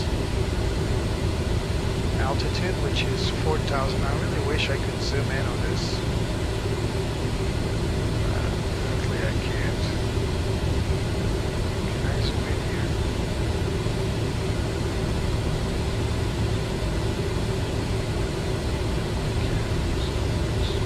Fix this here. And zoom in.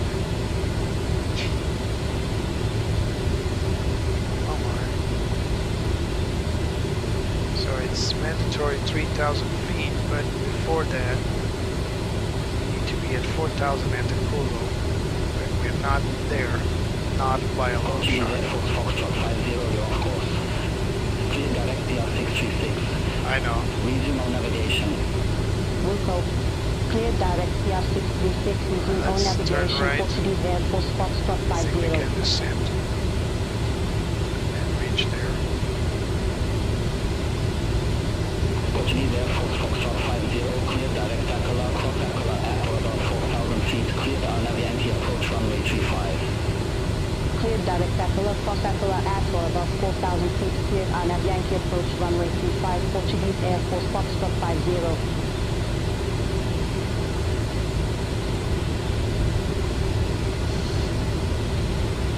Let's actually go to north. 310, maybe.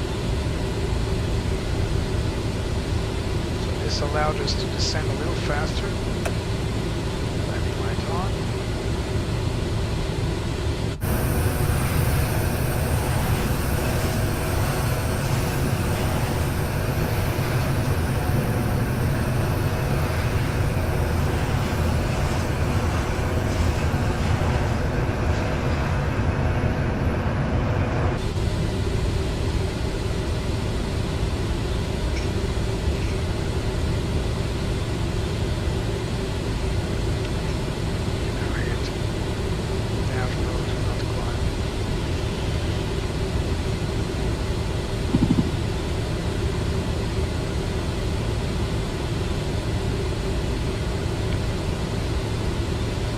See the vertical navigation cross coming up.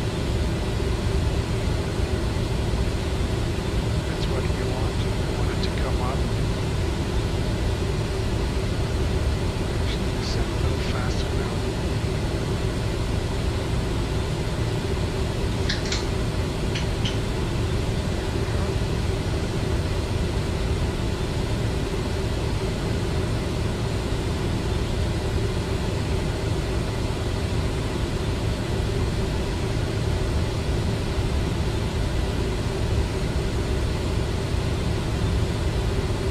Montreal Airways,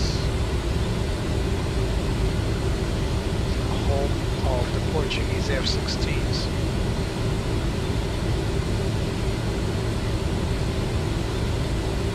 For 1,000 to go.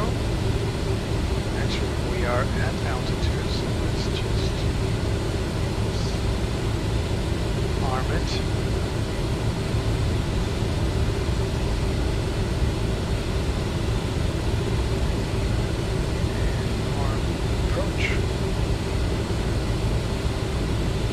Saying we are at altitude here, so I want to stop here and have to kick in whenever it feels like.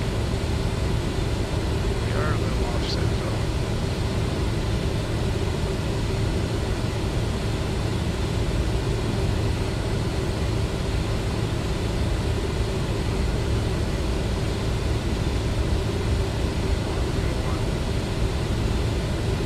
Let's reduce our speed here. So we can introduce some flaps.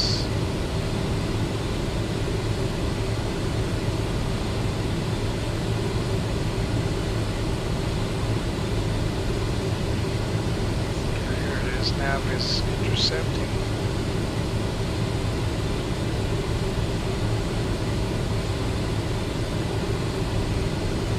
Or will be.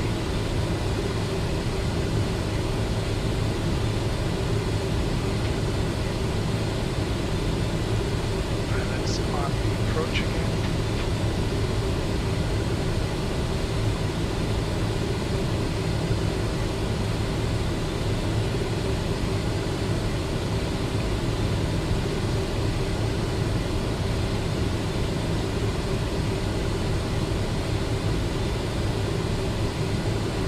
Still not there. Becoming a little high now.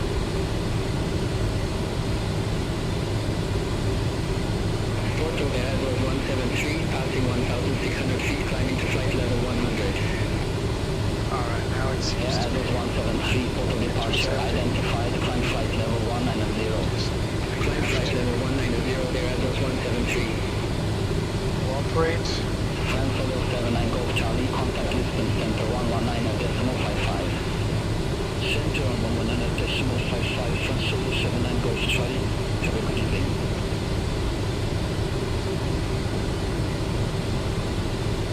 Let me check flaps, slats out. Don't be scared about this noise.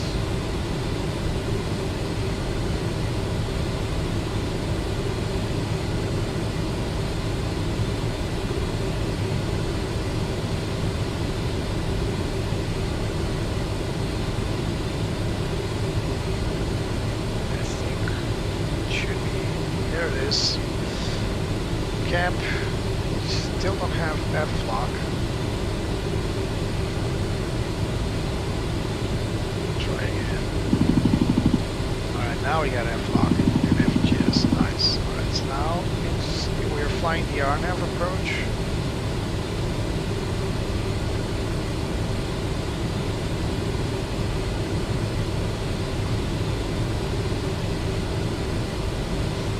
Also Airbus 270 Alpha, Flaps passing 20. 1,700 feet, climbing to flight level 100. So I'm going to select And Nocturne 732 go around Alpha, altitude. departure identified, climb flight level 130. Climb flight level So 130, our and Nocturne flaps, 732 our Alpha. slats are out. We'll continue to decel the plane. Portuguese Air Force Foxtrot 50, contact Porto Tower 118.005, bye-bye. Contact Tower 118.005, Portuguese Air Force Foxtrot 50. Have a good evening. This is also Porto Tower, strong. Portuguese Air Start Force taxi Foxtrot lines. 50, are now behind the approach runway 25. Portuguese Air Force Foxtrot 50, Porto Tower, wind 330 degrees, 10 knots, runway 35 clear to land. Runway Clear to 25 land. clear to land, Portuguese Air Force Foxtrot 50. And gear down. Flaps 48.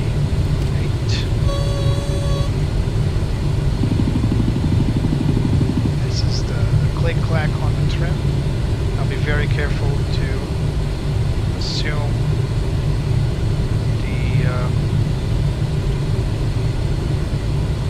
correct VAP, which is this little knob here at 119 knots. Don't go below that.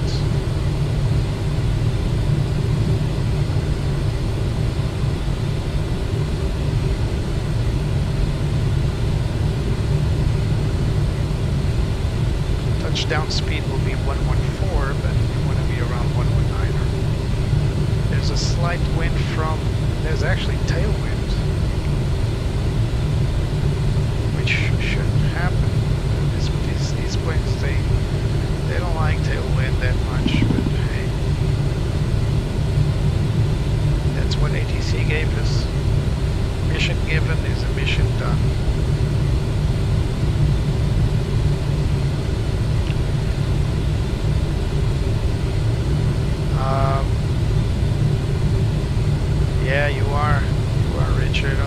side.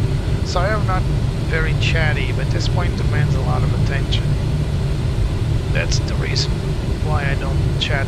I'm not chatting that much, but I'll answer every question if you have them. Sounds like a chopper, yeah. Yeah, that's the trim. Here we go, yeah. There's I believe there's Leishonch Harbor. Very straightforward approach. Now remember, like I said earlier, it's quite possible I'm being told to go around because of a little bug on this airport, but don't worry, I'll not go around, I'll land it because I know that the runway will be unoccupied. It's just a glitch with beyond ATC. So at this point, remember you're flying RNAV, so it will never perform an auto land. So don't try it. It will guide you towards the runway, but it cannot perform auto land, so might as well just autopilot off. Approaching 3-5. That's correct, 3.5. We also didn't set up our decision height, but we'll set it to 200 feet as usual. So autopilot off. Here we got yaw damper. I'm still following the RNAV, but now I'm looking at the poppy lights. Yeah, the wind is pushing us to the side slightly. So let's see if Beyond ATC does tell us to go around. Probably not, because it's runway 35. The issue would be with runway 17. I'm correcting for the poppy, but I'm still trying to not upset.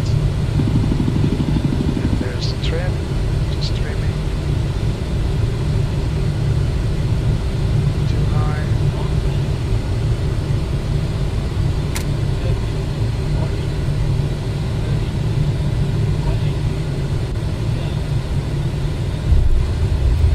Not very good flare, but good enough.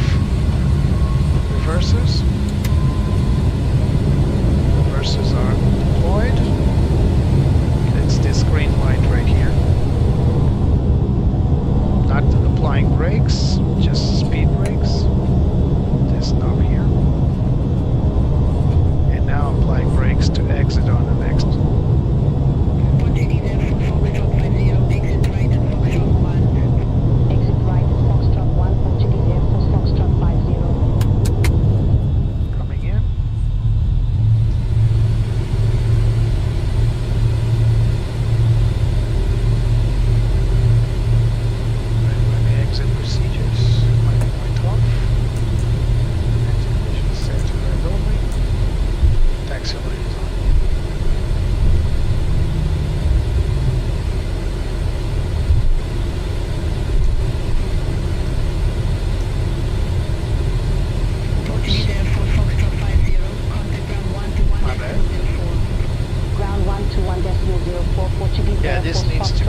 acts as a speed brake as well because it collects air from that engine too, but also creates drag, which is pretty impressive.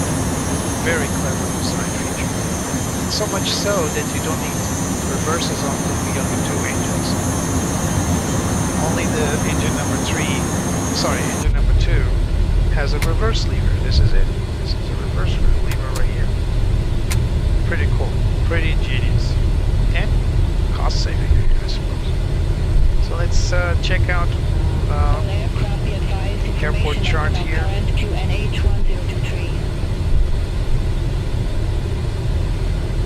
So we will need to go to Apron Sierra for gate 22, which is all the way down. Yeah, it's on this lane here, but all the way down to the last section. So bear with me. Nice little moon up there.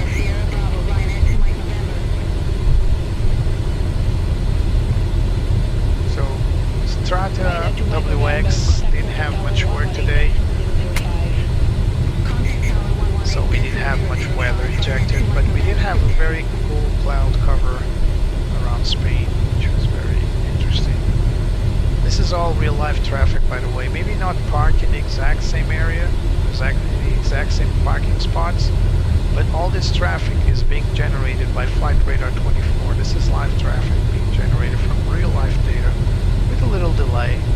But if you look into your Flight Radar 24 screen, you might be able to see these planes departing and arriving with a 5-minute or so delay, maybe less than that. I'm not sure what the actual delay is, but there is a delay between FR24 in real life, and you can imagine there's another delay between FR24 and Beyond ATC injecting in. Enter air, Vueling, TAP Portugal. Not a lot of TAP Portugal planes in Porto now. So here we go, S40, and now we're going to pay attention to the gates. S24, I believe it's right next to this Air Nostrum airplane. Yep, S22 right there. So is GSX armed to that location? It is not. So S22, use airplane on stairs. Well, let's do Portway today. Feeling generous with Portway today. Alright. Move this from Betsy, she don't want to leave it. There's our marshaller. Turn off the taxi wait lines. Alright. Guide us in, baby.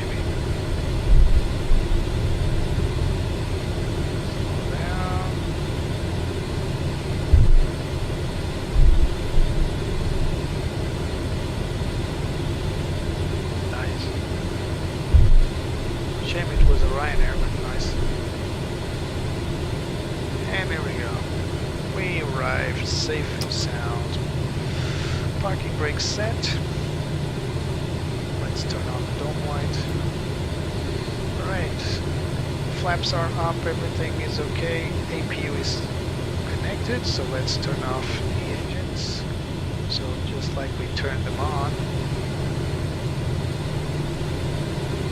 Number 2.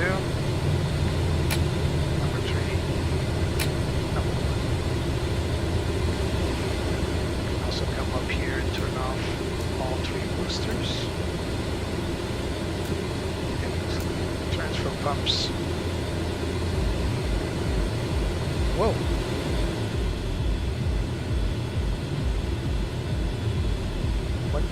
What's happening? Oh, I don't want a copyright strike. No. Alright. That was weird. Alright. So everything's fine. Let's go with the shutdown parking action checklist. So parking brake set, engines cut off, external power. We can set it up so we can have a quiet copy for a change. Set up. Come back. I'm we're having trouble with the navigation on these. So we got the chokes on. Main door, we're going to open it on ourselves. Disconnect the external power. We're good to go. So now we can start clearing the airplane up. So anti-collision lights off. Fasten seatbelt signs off. Request GSX to board the plane. Boarding requested. Let's leave the battery as is for now. We're going to turn off the E-phase 1 and 2. Radio masters off. Turn off the NX20.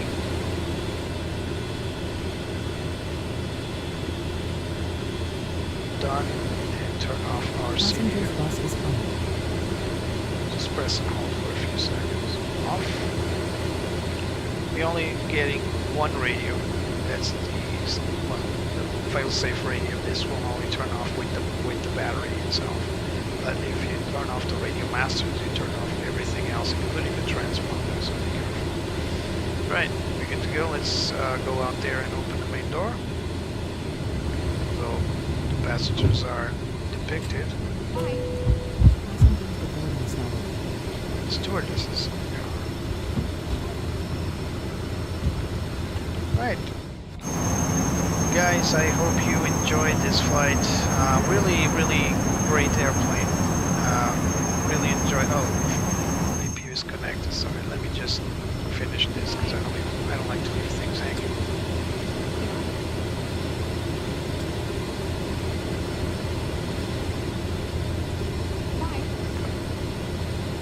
So, okay, turn off the APU.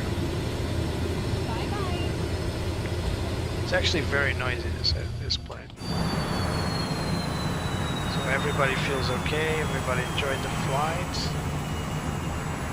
And yes, welcome to Porto, by the way. Really cool flight, really cool airplane as well. I really enjoyed the systems and learning this plane over the past few days.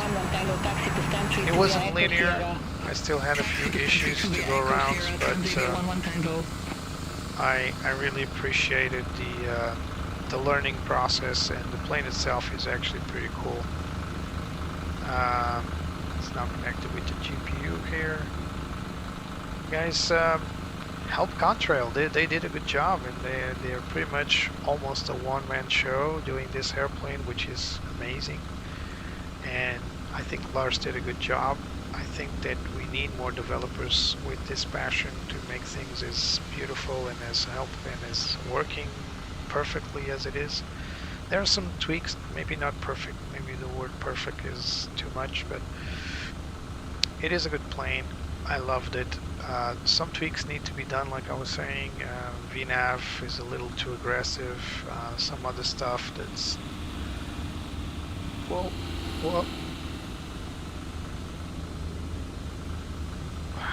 GSX, guys. There's always something with GSX. But yeah, guys, if you liked what you saw, leave a like, subscribe. If you care, you can also donate via Buy Me a Coffee. Everything you guys donate will be reinvested in new planes, just like this one. This one was purchased with the help of my friend Hugo. You know who you are.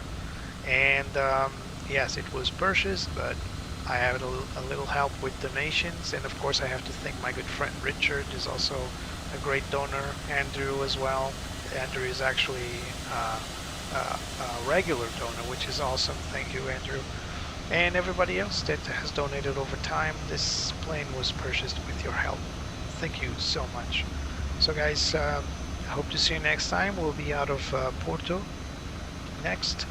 I'm not entirely sure which airplane or where I'm going next, but you guys will be the first to know, I suppose. There's no other way to put it. So guys, hope you guys enjoy this content. Don't forget to share it with your friends as well. And I'll see you next time on the Glen Slope channel. Remember, even if there's clouds in the sky, above them, the sky is always blue and the sun is always shining. up in the Bye-bye. sky. Through the clouds Bye, I reach Richard. so high. Bye, Andrew. Climbing up to touch Thank you so much for you guys, Adventure for your calls me day friendship, and thank you for the coming. wind, it sings See you next a time. melody, guiding where I long to be. I'll spread my wings and chase the sun. No limits when the dreams begun. The world below fades out of sight as I soar into the light.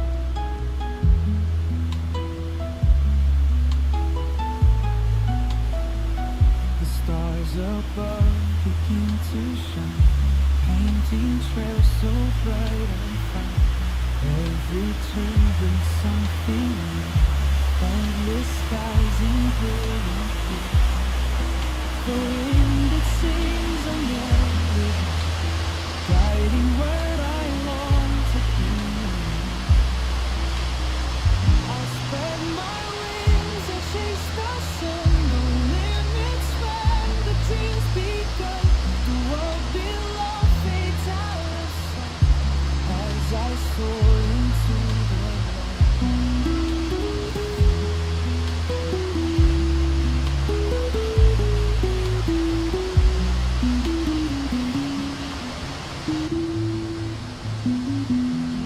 I'll spread my wings and chase the sun. No limits when the drums beat. The world below fades out of sight as I soar into the light.